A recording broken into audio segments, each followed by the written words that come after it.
Amy, let me tell you about a magical place that is so exactly designed to be enclosed space, year-round fun for the whole family that I bet you already know what I'm going to say before I even say the name. Let's say it together on 3. 1, 2, 3. Great Wolf Lodge. You got it, Amy. My kids loved Great Wolf Lodge when we went. You probably already know that it has a huge indoor water park with a wave pool, lazy river, a bunch of massive water slides. But then your pack can hit the other attractions because, wait, there's more. Great Wolf Lodge has adventure-packed attractions like Magi Quest, a live-action game kids can play throughout the lodge, plus the Northern Lights Arcade. Spent some quality time there, so your kid who loves the lazy river and your kid who loves fantasy games will both have a great time. Great Wolf Lodge also offers great dining options and complimentary daily events like nightly dance parties, all under one roof. Unpack the car once and you're settled in to have fun. And with 22 lodges across the country, you're always a short drive away from adventure. We've both had such great times at Great Wolf Lodge, so bring your pack together at a lodge near you. Learn more at greatwolf.com and strengthen the pack. I'm a user, not a haver. What fresh hell? Laughing in the face of motherhood. Hashtag there's an app for that. With Margaret Abels and Amy Wilson. Bring a Sharpie everywhere you go. A podcast that solves today's parenting dilemmas so you don't have to. I'd wipe them on my pants and be good.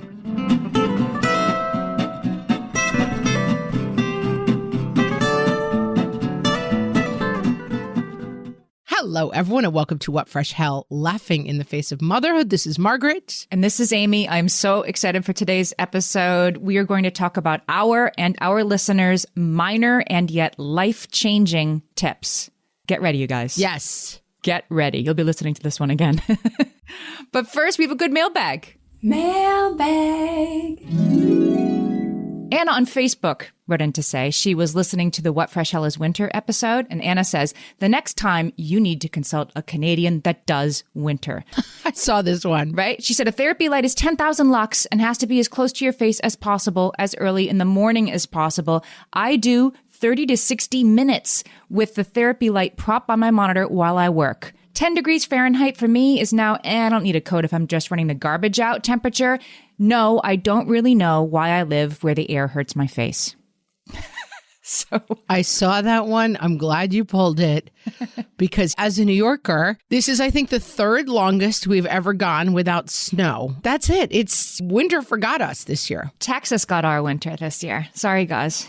I know. It's really funny. Texas is like, we're freezing. And we're like, oh, must be tough, Texas. Sorry. Payback for all those times my Texas peep wrote me and said, ha, ha, ha, it's nice and warm here. That's karma, Texas. So we went to our Facebook group and page. You can always find us at facebook.com/whatfreshhellcast. And we asked our listeners to tell us what are your seriously minor and actually life-changing, like best pieces of advice that are really simple. And I'm going to start with Caitlin. This is one that I never would have thought of, and it's genius. She says, bring a Sharpie for birthday parties at Chuck E. Cheese because they give everyone reusable cups with free soda for life if you bring them back. I brought a Sharpie to the second party we attended there, and I felt like an instant MVP.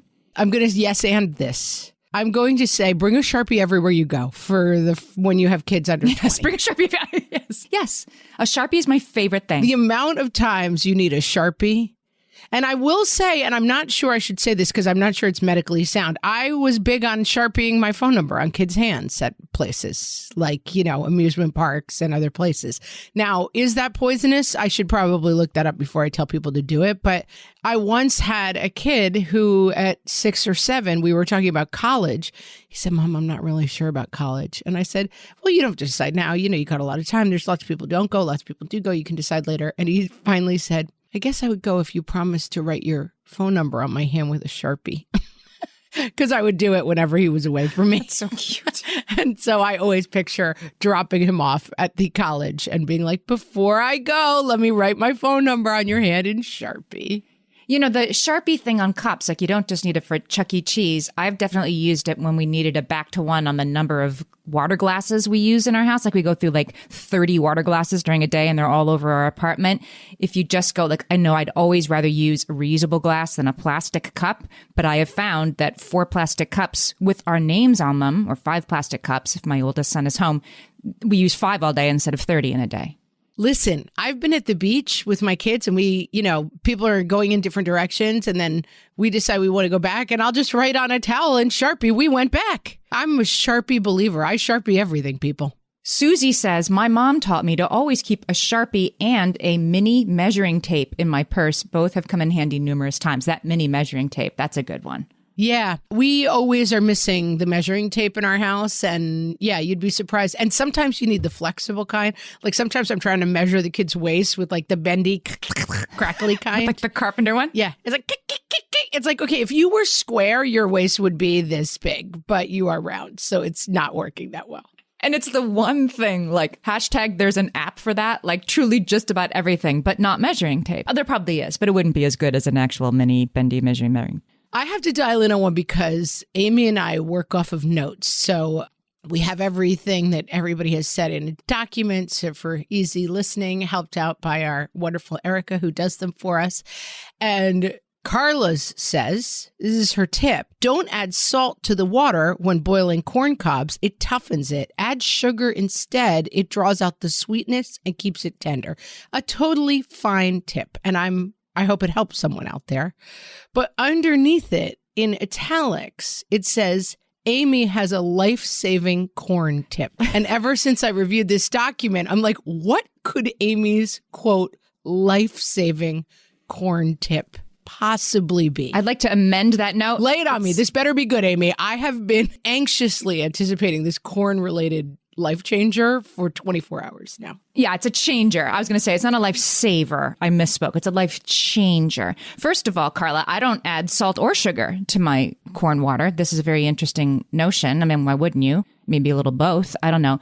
But here's what you do. Here's how you boil corn, guys. I think just about everybody boils corn for way too long and it gets like really like hard. And that's when you need butter on it and all that stuff. The way you boil corn is you put the corn, you peel the corn, you put it in the pot. You put it in with, water, and then you set the water to boil. The minute that the water boils, turn it off and take the corn out.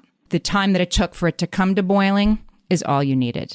You're overcooking your corn, people. Let me review. I'm putting my corn in cold water or just room temperature water. Yeah, you fill the pot and you put the corn in. Then I'm heating it up. Bring the water to boil. Mm-hmm. And then I'm eating it the second it boils. As soon as it starts boiling, take it out. Or taking it out. Rather than, I think people usually put like corn in boiling water for 6 minutes or something. Guys, you're like... No, you're killing the corn. Yeah, you're killing the corn. All right. Again, as you predicted, it was not life-saving. It doesn't save your life. It wasn't even life-changing. But I'll give it a try. I like to do my corn tinfoil on the grill. That's how I like my I'm telling you, your kids are going to be like, this corn is so good. All right. I'm going to try it. On the grill, yeah. Courtney says, keep clean scissors and toddler silverware in your purse diaper bag.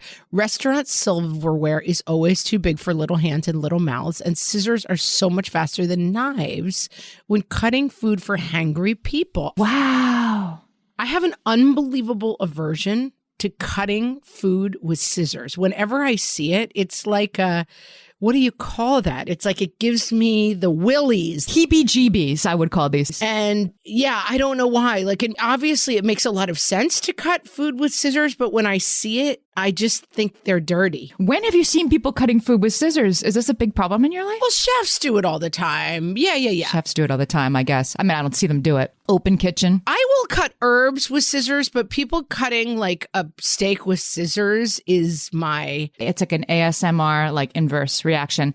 I've never seen anybody cut a steak with the scissors. It's a reverse ASMR. It gives me bad feels. This is changing my life to know that people do that. Yeah, people cut food with scissors and it's fast, but then I have follow-up questions for Courtney. We need to have her on the podcast. Like, where do the dirty scissors go? Like, then you got a Ziploc bag. They're in the purse. You forget about them. They seem really hard to clean. Well, you're not cutting a raw steak at a diner. You're cutting like the kids like waffle. Yeah, or like a grilled cheese. I'd wipe them on my pants and be good. I see problems with the plan, but I do like the idea of small silverware because correct. That like I have definitely had the experience of being out to dinner and you hand the kid like a 45-pound fork that is the size of their head and they somehow cannot manage it that well. Paige says, keep a change of clothes for everyone in the car. Extra undies, socks, all of it. This is a good idea. And put it in a Ziploc bag so you can put the clothes that you needed to change for some very unsavory reason into the Ziploc bag and zip that up. And then don't leave it in the car. That's a great idea. This system always fell apart for me when we used the clothes. Like I was good at putting one set of clothes in, but I was not good at replacing the used set of clothes. Yes. So this was kind of a one and done for me. I would be good at like, oh yeah, okay. And don't worry, we have what's in it. And then the next time it happened, oh, I forgot to ever redo that again. I have a car tip that is game changer. Okay. Invest money, resources, and time into good barf bags if you have car sick kids, or even if you don't. We had a kid who was often car sick, and we really had two kids who were sometimes car sick. And we would get in the car to go somewhere. We would be running late. I would say to my husband, is there a bag in the car? And then we would be like looking around for like the, extremely blown thin plastic sack that had a little hole in it. We steal them off of airplanes. Whenever we're on an airplane, all 5 of us take our airplane sick bags with us. So we have like 20 of them, and they're all in the backs of the seat pockets still to this day. And then if someone gets sick, you close it up and it seals. Molly has a life-changing car tip. I never thought of this one. Put the owner's manual in the back. She says, don't keep it in the glove compartment. Free up that space. Keep it in one of the seat back pockets. Or just save the PDF on your phone for the access to the electronic version. And now you have all this space in the glove compartment to fill up with junk that Molly says you have to clean out then every time you pump gas is your moment to clean up the car. I mean, this is something that has never occurred to. I've never been bothered by the manual. Never thought about the manual. But it takes up, I'm always obsessed with this too, like in our like coat closet in our front hall that we have like snow boots. And as you said, it hasn't snowed in a year. Like they shouldn't be in the front hall. They shouldn't be like right where you walk in, taking up half of the floor of the closet, something that we might need at some point and haven't needed in a year. Get those out of the closet, put them somewhere else. Do they still sell owner's manuals? Either I don't use my glove compartment or I just throw it out because I know it's online. This is taking me back to the episode where we told you what interior detailing is. And now we're like, there's something called a glove compartment. I'm not a car person if you're not getting that feeling. I'm not a car person. Yeah, this glove compartment is stuffed with like a 300-page manual that you will need. I'm not really ready to go to the PDF link unless it's searchable, but you don't need it at your hand. Give me an example of a time you have ever needed that manual. I mean, this is mystifying to me. Oh, like, for example, we just recently, like our car, like you have to press unlock 3 times to get the back seat things to unlock. So we were getting into this eternal thing of my husband would get in the car and we're like, unlock the doors. He's like, I did. And we're like, they're not unlocked. And you have to hit a bunch of times. That's when you go to the manual. You got to go to the source. Then you have to press 2 things to reset it so that it unlocks the right way. Stuff like that. You don't have to live with the things about the car that annoy you. I have absolutely no relationship with my car manual. Never looked at it, never used it. And if like something annoyed you, if it like, I don't know, if it like beep, beep, every time you turned it, locked it or unlocked it, you didn't want it to do that. You're like, oh, well, I guess I'll just be annoyed by that. Yeah. Oh, for sure. Or if a light came on, I'd be like, oh, well, hopefully my husband sees that next time he drives the car. Like, I just do not interact with my car at all. Also, I think because we're still in the like minivan stage, we only buy like used cars that don't beep and boop. They don't make coffee. They just you open the door and then you drive down the street. Like there's really I think some of the new cars is like, yeah, like wave your foot under the trunk to make it open. And then this does this. No, our cars are just like, get in, drive around. It smells bad. No beeps and bops. Keep it simple. All right, we'll be right back with even more tips for you. Hellions, it's time for some spring cleaning, and I don't just mean the coat closets. Doing your financial spring cleaning can actually be super easy when you let Monarch do your financial spring cleaning for you. One dashboard that gets your entire financial life organized. No more clutter, no more mess, no more logins scattered everywhere, just accounts, investments, property, and more, all in one place. Get your first year of Monarch for half off, just $50 with promo code FRESH. Monarch allows you to look not only at what you've already spent, but also to plan for the future. With Monarch, you can set savings goals, plan for big purchases, and notice spending trends before they become a problem. I can generate cash flow reports that show me what we spent this quarter, this month, what we're probably going to spend next month, and feel prepared, organized, and knowing how to plan for the future. No more surprises and a lot more clarity. Try Monarch. Use code FRESH at monarch.com to get your first year half off at just $50. That's 50% off your first year at monarch.com with code FRESH. Amy, when I'm having a good hair day, it usually makes my whole day better. And that's why on every day, I'm taking Nutrafol. Nutrafol is the #1 dermatologist-recommended hair growth supplement brand. And it's the #1 hair growth supplement brand personally used by dermatologists. Nutrafol's hair growth supplements are peer-reviewed, NSF certified for sport, and clinically tested. Nutrafol offers multiple formulas for men and women, tailored to different life stages and lifestyle factors, so you get support that's actually right for you. Adding Nutrafol to your daily routine is easy. Order online, no prescription needed, with automated deliveries and free shipping to keep you on track. Let your hair be one less thing to worry about. See visibly thicker, stronger, faster-growing hair in 3 to 6 months with Nutrafol. For a limited time, Nutrafol is offering our listeners $10 off your first month subscription and free shipping when you visit Nutrafol.com and enter promo code LAUGHING. That's Nutrafol.com, spelled Nutrafol.com, promo code LAUGHING. You know, part of the joy is being the person who's prepared, who has the room in the glove compartment, is that you can have things ready, not just for yourself, but other people. Anna says she keeps a Band-Aid in her wallet, and then it's just there. You offer it freely, and you'd be surprised how often somebody needs Band-Aid, and you have one. There used to be a show on TV. This is an oldie-timey show. What was it called, Amy? And the end of it... I'm going to narrow it down a little more. All right. It was people in costumes. It was Let's Make a Deal. I got it pretty quickly. That was pretty good. Let's review. You said there was an old TV show, Amy. What was it called? I'm like, I don't know. And you said they wore costumes. Let's make a deal. Let's make a deal. Go ahead. I have no idea what it involved. For some reason, everybody in the audience wore costumes, and then they would come up and you would make a deal. I don't remember that much about it. You wore costumes. I mean, it was apropos of nothing, but you wore a costume because you wanted Monty Hall to pick you. Oh. Like he picked random people out of the audience. So people started wearing silly hats to get picked. And then pretty soon you're wearing like a full like clown makeup because you really want him to pick you. That's why they wear costumes. Must have blocked that out. The stuff of nightmares. But I remember, but the end of the show was Monty Hall, the host, would go out into the audience. You remember this part? And he would go up to ladies and he would say, if you have this in your purse, you win $100. And it would be like a mint or a Band-Aid or a pen. And then the people would frantically search through their purses to see if they had the magic item he was requesting. And I feel like our Band-Aid carrier would do very well on that game show. I'm a user, not a haver. Like, I'm the person who's always like, does anyone have a Band-Aid? Does anyone have a mint? Does anyone have their cell phone with them? Like, Is there a doctor in the house? Yeah, that's you. Is there a doctor in the house? And I'm like, I guess my husband will figure out what this weird light in the car is. Like, I am not a provider of helpful things. I am just someone who walks through the world being like, someone save me, please. It works out fine for me. Well, the problem is, as you said, I'm the kind of person who would be like, I'm going to carry a Band-Aid in my wallet. Somebody might need it someday. I mean, that's so me. But then I do get stuck, like where you said, like then to replace the $20 in the diaper bag, the Band-Aid in the wallet, to remember to, put the clean clothes in the trunk, that kind of thing. To remember to use it, put it back. There is something so magical about the person who has what you need. I was with my cousin once having a difficult experience, and the guy she was newly dating showed up at the bar that we were at. She was tearfully telling a story. He reached into his pants pocket and pulled out a handkerchief, and he said he gave it to her. And not like a pocket square, not a decorative handkerchief, just a handkerchief.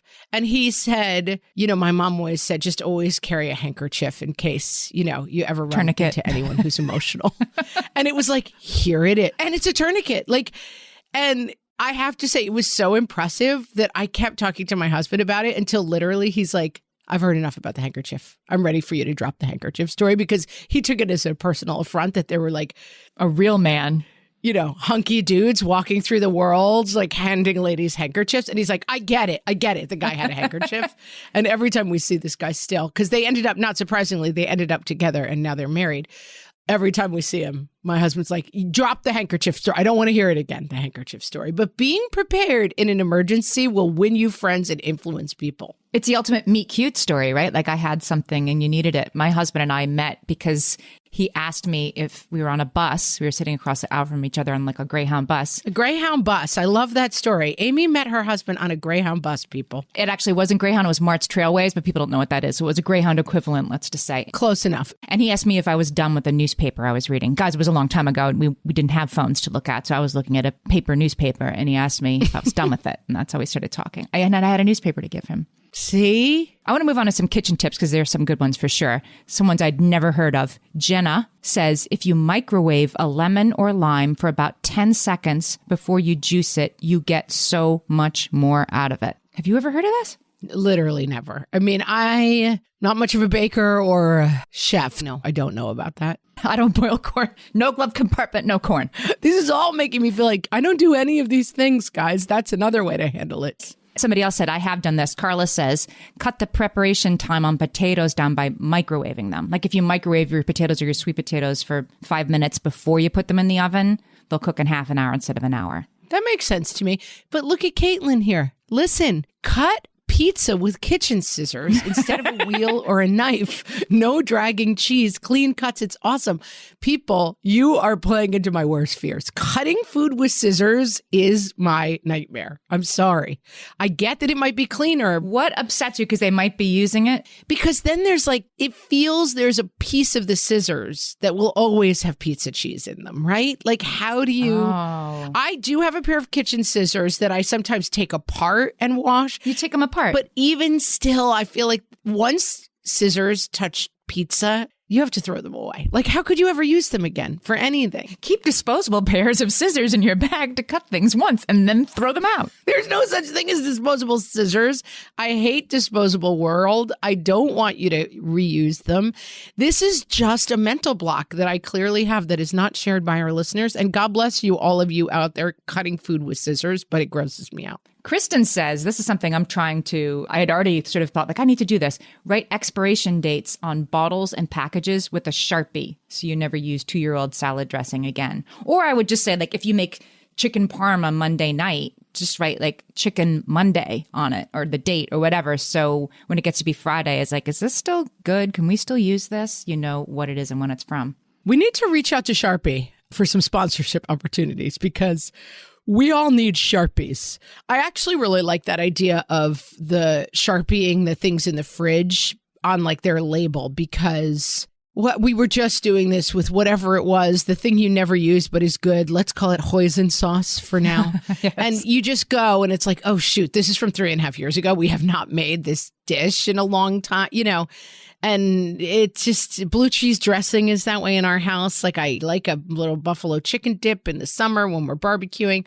Then you go to use it one day for Super Bowl and it's no good anymore, you know? Right. And nobody does as good a job as me of like going through each thing in the refrigerator and like looking at it, I find. Like other people supposedly clean out the refrigerator, but I'm the only one who's like, this lemon curd is from 2016. Yeah, that surprises me not at all. But then a month later, like it's there again. Like here's a ketchup that's older than my 15-year-old. Like who's putting it back in my refrigerator when I'm not looking? Yeah. And I think, there's a lot of reasons this happens. And I do it with the best of intentions, but it would be nice to look at stuff and kind of know like, okay, this is when. And also would help you use it. If I saw like, oh, in a month, the blue cheese dressing, let's find something to use that for, you know? It would cut down on food waste, which we're all about. A little something. Yes, a little something. I do keep a list of what's in your freezer. I do this like every 6 months. I like pull out everything that's in my freezer and throw out, which like is totally freezer burned. Hopefully I've Sharpied it to say what it is, but sometimes not. And so you just throw away anything that's just mystery and looks old. And then you make a list because you can't see what's in your freezer. And then you just keep buying more chicken breasts when you have like 10 in your freezer. So this I do. I do this because I've become a Costco shopper, which I never. You have to be organized to shop at Costco. That's right. So as I put the Costco proteins away, I make a list, and that hangs on the front of the fridge. Inside the fridge is chicken breasts, pork. So like then I look at it and I'm like, all right, what's our protein for the night? Yeah, you told us that at one point. That was your tip. And it's got to be on the fridge. If it's in a notebook, there's no good to me. Where's that notebook? No one has any ideas. No apps. No. Danielle says, always use salted butter no matter what the recipe calls for. I would agree with this. Everything's better with salt in it. Wait, say it again. I thought she said unsalted. No, she always uses salted butter no matter what the recipe calls for. Oh, phew. I saw this one and I was like, what kind of monster? I mean, I could have a salt lick in the house. Like, I love everything so salty. Like, it's unsalted. This is for people who are serious chefs. Like, they want to control the actual way stuff tastes. And by the way, serious chefs. I mean, it's become a kind of a thing now that you go to like a gastropub or here's my 2 pet peeves. We have to leave the topic for 1 second so that you can hear my 2 pet peeves. Just 2. Fancy restaurants. I mean, I have 90, but they don't put salt and pepper on the table because you're supposed to eat it as is. Like, they figured out how to do it and it's not up to you how salty it is. I'm not interested in that. Mm-hmm. Second of all, they don't serve regular beer. I'm not a wine drinker. I don't drink a lot of different things. I like to have a beer. That's a beer. It tastes like beer. As in, like, you don't like not dark brown, not orange. Yeah. It's not dark brown. It's not blueberry lavender. It's just like, give me a Pilsner that tastes like a Budweiser. That's all I need to keep me happy. And they're all ironically named and they hand you the menu and it's like, you know, our trip down to the lake, a lager. And I'm like, I don't want that. I just want a beer. Take the note, gastropubs. My life-changing tip around beer is just that, the word Pilsner. I didn't know what that was called. And I would be like, yeah, like a beer, just like and they didn't have it. And then you just say like on this list of like, I don't know, like salute to New England raspberry pumpkin town. Like exactly. Which of these is a Pilsner? And whatever's the Pilsner will be the one that looks like a Budweiser and will taste regular. That's the secret word. But I resent for your sake that you had to learn the word Pilsner. Just have something that tastes like a beer. I'll take a Pabst Blue Ribbon at this point. Just give me something that isn't our trip through the blueberry fields to Pumpkin Town, please. Jennifer says you should bake your bacon. Who can deal with grease splashing when parchment paper on a pan and bacon in the oven is delicious? I totally agree with this. You can do like a whole pack of bacon in, 15 minutes if you put it on a cookie sheet in the oven instead of in a frying pan. We could have an entire spin-off podcast about how to cook bacon, because you and I have had this debate a million times and we have strong disagreements. The problem with bacon is the bacon grease, and I think it can't be fixed. Like, I like to do it in the microwave between 2 paper towels. You find that gross. Yeah, I find it sad. You're doing bacon on the George Foreman, you're baking it. It seems like a lot. And then let me tell you, when you go to take it out, the little shallow pan's got bacon grease on it. It's going to get on you. It's going to burn you. At some point, you're going to throw the whole pan up in the air and you're going to have bacon grease everywhere. I got a life-changing tip for you. You take the bacon sheet out of the oven, put it down, pick up with the tongs, put it onto a plate that has a paper towel on it, and it'll soak up all the grease for you. No, but you're not solving my pain point, which is as you take the cookie sheet out of the oven, it's like a 1/4 inch thick. Oh, you might spill And it. then they're sloshing bacon grease. One of your kids is like, Mom, and you go to half turn and the bacon grease comes flying out. You get startled and then you're going to the ER and there's bacon grease all over. I'm telling you. This is just like the super old Saturday Night Live sketch. Dan Aykroyd, I'm going to find the link and put it in the show notes. Bag of Glass. Remember this Saturday Night Live sketch? And he was showing how he was the owner of a toy company. And it was about how really any toy could be dangerous. And they're like, this toy is called Bag of Glass. You're giving this to children.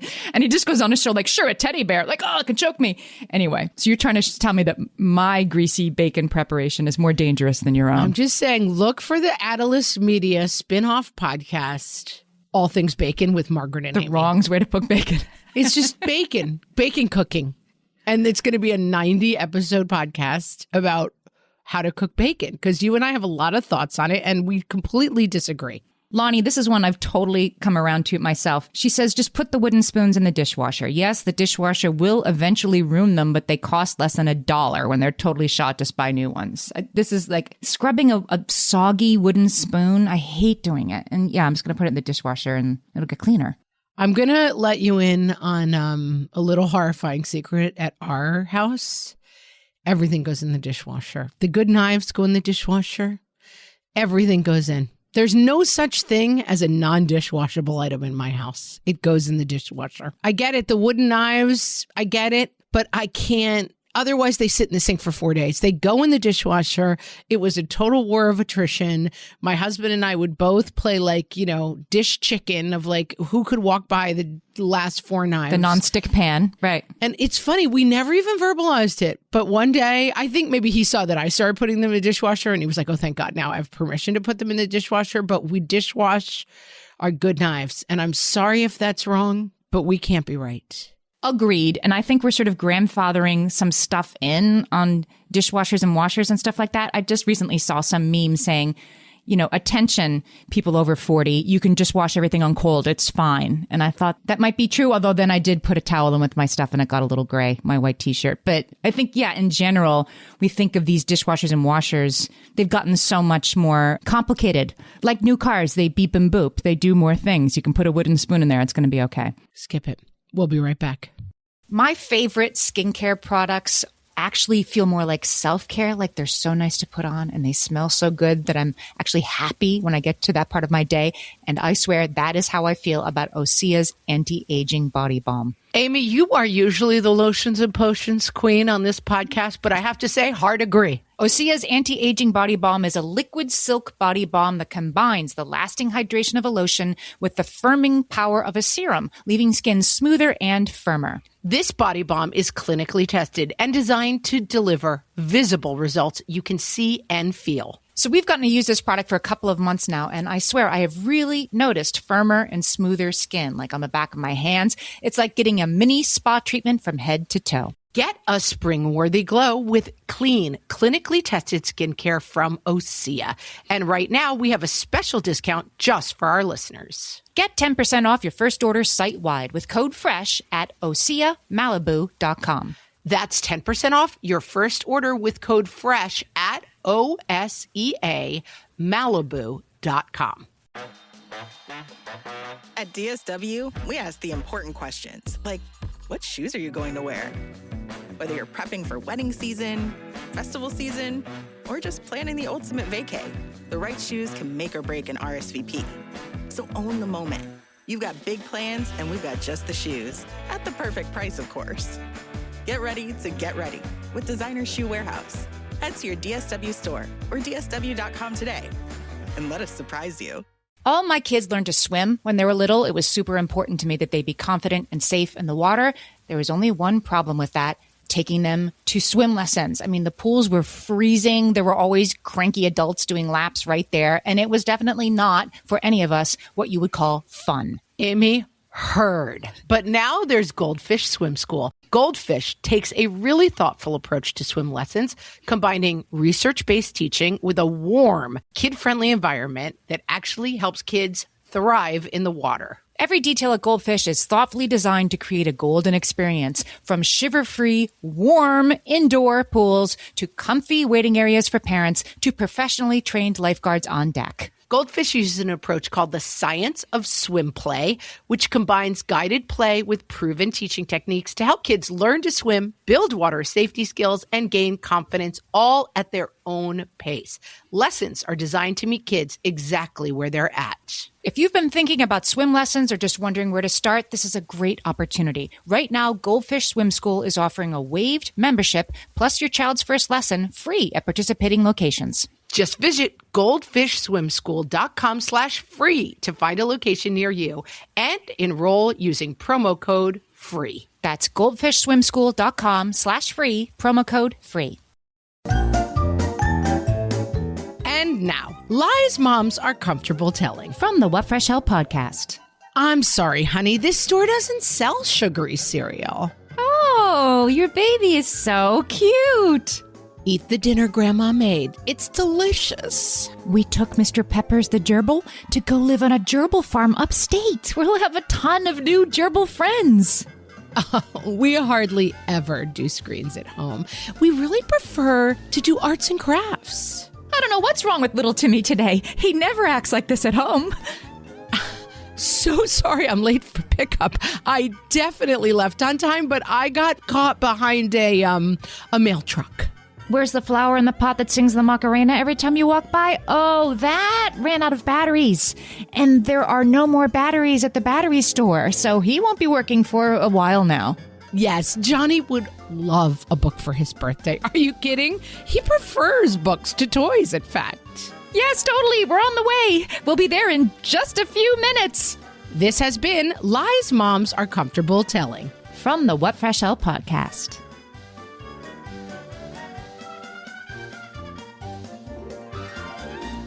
Amy, we're back. Let's talk about having a small trash can in your car. Trust me on this one. Go in the glove compartment with all that room you have now. Yes, the glove compartment could be your trash can because you don't have a giant manual in there. Or if you're me, you didn't have one to begin with. You could fit everything in there. This is, again, the same problem I have with this. I can do it once. Then I take it out, I empty it, and it's gone forever. Mm-hmm.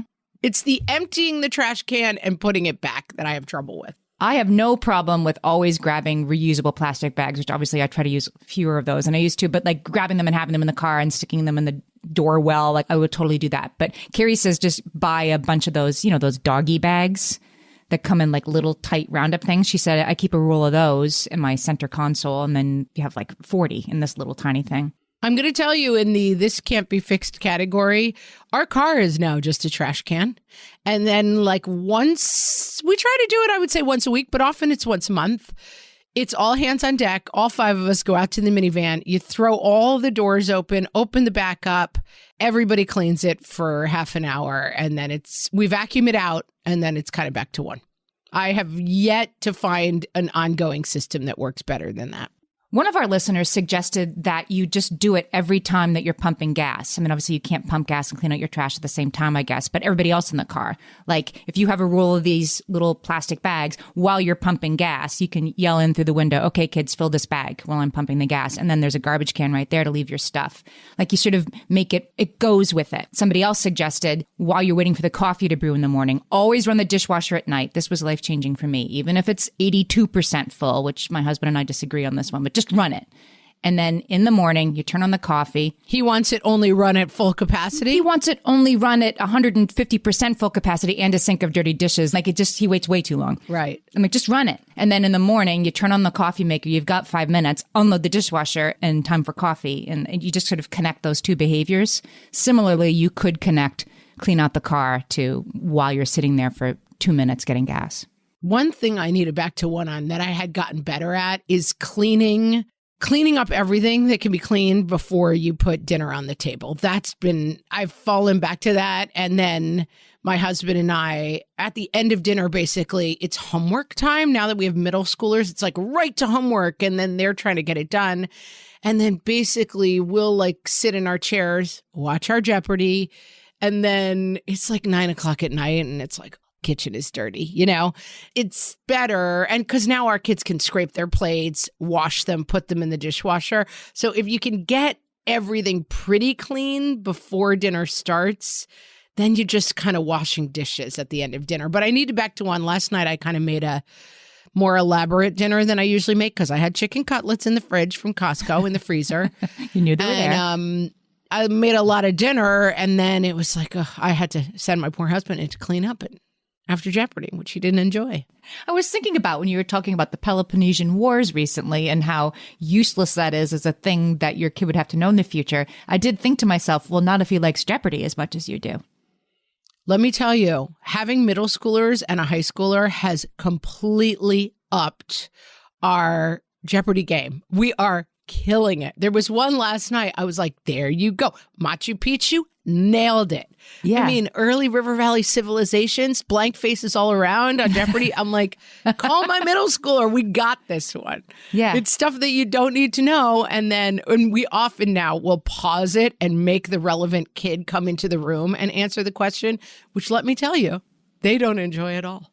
They're like, are you kidding me? And then now sometimes we give them $1 if they get it correct, because we really need to bring everyone into our Jeopardy obsession. My mother used to do this one in the category of like, always be doing it. Like, unload the dishwasher while the coffee's being made, clean out the car while the gas is being pumped. Courtney says, clean the shower while you're in the shower. My mother used to have us do this, that we'd have like a squeegee thing, like you used to see like at gas stations, that she would want us while we were in the shower, before we got out of the shower, to squeegee the door, which I was happy to do as a kid. Like that was kind of fun and interesting. Courtney uses a dish wand with Dawn soap in it, and you scrub the tiles and doors while you're in the shower.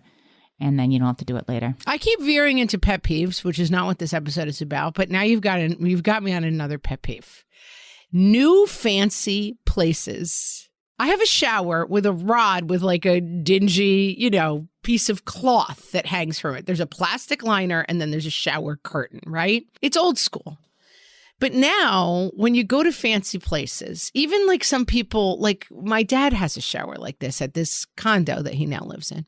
It's got a squeegee in the shower. And the rule, for some reason, is that if you don't squeegee it before you get out of the shower, it leaves some sort of film. So then you get the instruction, listen, after your shower, you have to squeegee the whole, beautiful looking. I will admit it's attractive, but I don't want to be cleaning in the nude. Can I just make that clear? Like, I'm in a shower and now I'm expected to perform an elaborate cleaning thing. I find it very irritating.